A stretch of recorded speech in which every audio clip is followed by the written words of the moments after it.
sahabat Excellent dan pemirsa dimanapun Anda berada, Anda masih bersama dengan saya di program Excellent Profile bersama Ibu Febri Hapsari.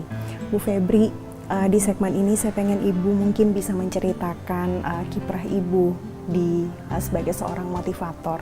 Tadi kan mungkin kita udah tahu ya penyebabnya bagaimana sampai Ibu bisa menjadi seorang pengen untuk menjadi seorang motivator. Nah, apa saja visi dan misi yang Ibu bawa dalam peran Ibu sebagai seorang motivator? Jadi saya punya harapan ya yang besar untuk bisa menyentuh hidup orang lebih banyak lagi, untuk membuat orang itu lebih bersyukur terhadap hidupnya dan bisa lebih selaras dengan alam, lingkungan, dan kepada Sang Maha Penciptanya. Karena saya melihat, terus terang saja mohon maaf, banyak orang yang religius, norma agama mereka tahu, paham betul, tapi tidak banyak orang yang spiritualis. Jadi mereka tidak bisa menyeimbangkan dan mengaktualisasikan nilai-nilai religius itu dalam spiritual. Nah, konsep budaya Jawa itu sangat banyak sebenarnya filosofi-filosofinya yang mengajarkan kita itu bagaimana harusnya berperilaku, berpikir, berprasangka ya, berkehidupan yang sebenarnya sangat relevan lah dengan kondisi modern yang seperti ini.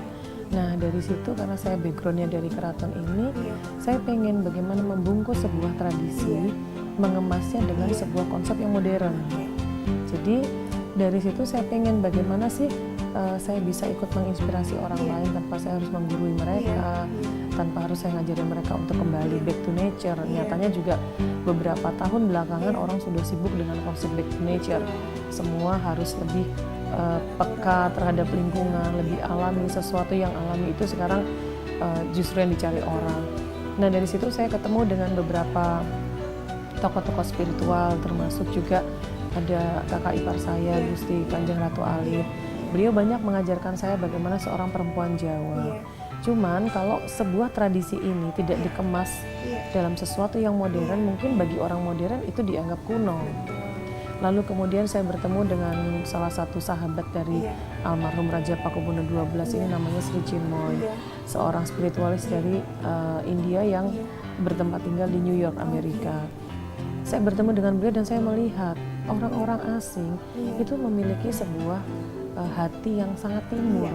Terus saya pikir, loh ini kok orang kita sendiri yang sangat timur ya kan, yang punya budaya yang begitu luhur, yang punya warisan nilai-nilai filosofi budaya yang dari pendahulu kita sangat luar biasa. Tapi kita terkesima dengan buku-buku motivasi dari orang-orang asing. Statement-statement, kata-kata bijak dari tokoh-tokoh motivator asing. Kita jarang mengungkap bagaimana sebuah motivasi dari para leluhur kita, bagaimana dari warisan-warisan para pendahulu kita itu jarang kita angkat, padahal pujangga-pujangga kita sangat luar biasa. Kemudian kutipan-kutipan atau ajaran-ajaran filosofi itu sangat luar biasa. Bagaimana seorang perempuan ini harus bersikap. Berangkat dari kepedulian dan keinginan saya itulah, saya kemudian sejalan dengan waktu dari seorang public speaker dalam seminar-seminar terus bergeser menjadi seorang motivator dan life coach. Nah, semua training saya memiliki sebuah visi dan misi untuk menghidupkan jiwa setiap individu. Jadi buat saya kadang-kadang dengan motonya Ibu nah itu makanya itu tadi, saya juga kadang-kadang heran juga ya, saya juga heran kok bisa ya, nah, makanya kok hidup dalam kehidupan. Jadi di sini saya coba menginspirasi banyak orang bahwa your result for tomorrow start by today. Semua untuk masa depanmu diawali dari hari ini. Even itu hal yang sangat sepele sekalipun, jangan pernah mengecilkan hal-hal yang kecil, karena bukan tidak mungkin itu sebagai sebuah spirit untuk menjadikanmu seseorang yang lebih besar dari sebelumnya. Dan dari situ saya pengen untuk orang tuh lebih alive gitu hidupnya. Karena banyak orang, banyak teman, banyak orang-orang di lingkungan saya melihat gitu, banyak yang redup jiwanya. Jadi saya pengen membentuk, menginspirasi jiwa-jiwa yang selalu fresh, selalu segar, selalu baru, dan healthy, otomatis sehat lahir dan batin, dan penuh dinamika hidupnya. Jadi kembali lagi ke moto saya, hidup dalam kehidupan, jadi alive. Karena saya punya sebuah kalimat bijak, jangan biarkan hidup ini hanya nafasmu yang berhembus dan jantungmu yang berdetak, tapi hidupkan kehidupanmu. Kadang-kadang kita bangun pagi, kita pegang jantung, masih berdetak, kita hidup nih, nafasnya masih ada, tapi satu hari itu nggak ngapa-ngapain gitu, kecuali rutinitas. Sudahkah saya bermanfaat buat orang lain? Itu yang saya pengen sentuh. Nah, karena saya berangkat dari dari konsep-konsep budaya Jawa yang lekat dengan unsur-unsur di keraton ini, maka semua training motivasi saya based on-nya pada meditasi. Jadi semua motivasi saya itu based on dari meditasi dan lebih ke arah motivation karakter building, membentuk karakter jiwa-jiwa manusia Indonesia agar mereka tuh menyadari dari mana dia berasal, kepada siapa dia kembali, kemudian harus bagaimana sih menyelaraskan dirinya dengan sesama insan hambanya dan alam semesta, kemudian dengan Tuhan. Jadi ya konsep-konsep meditasi mengajak mereka hening, membangkitkan semangat motivasi tidak hanya dari mind. Maka saya belajar banyak dari tokoh-tokoh yang saya sebut tadi, contoh misal Sri Chinmoy, beliau orang asing tapi sangat, menurut saya sangat timur gitu ya hatinya. Maka di situ dia mengatakan, so let's stop not understand with your mind, just feel with your heart.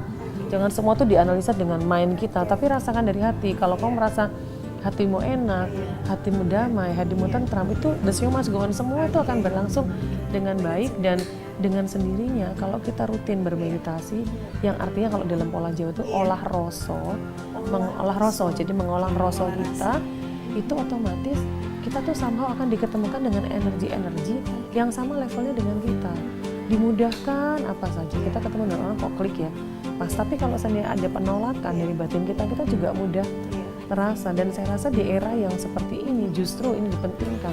Sekarang saja Mbak pakai handphone, suatu ketika pindah lokasi bergeser sedikit sinyalnya nggak ada, ya kan? Terus gimana kita harus komunikasi sama orang padahal itu urgent dan harus. Oke, yang ada kita hening sebentar, kembali lagi kan kayak zaman dulu telepati, kita pakai kontak batin yang dalam konsep Jawa disebut dengan ngerogoh sukmo. Sukmo, ngerogoh itu kayak ngerogoh gitu ya, masuk, merogoh atau masuk dalam batin, dalam sukma seseorang. Lah, kok nggak berapa lama ternyata orang yang kita batin tiba-tiba sinyalnya nyala, langsung orang gitu ya, telepon atau connect atau dia melakukan hal yang ya itu tadi yang aku mau sambung tapi telepon nggak bisa nyala misalnya ya, atau kita dalam suatu ketika yang blank spot atau apa, itu bisa dilakukan. Jadi sebenarnya masa lalu lah yang membentuk kita menjadi hari ini gitu. Bu, kita akan lanjut ke segmen berikutnya ya, cerita kita. Sahabat Excellent dan pemirsa dimanapun Anda berada, begitulah kiprah Ibu Febri sebagai seorang motivator, dan ada kiprah beliau lainnya sebagai seorang aktivis dan juga peduli kepada kemanusiaan. Kita akan ikuti sesaat lagi.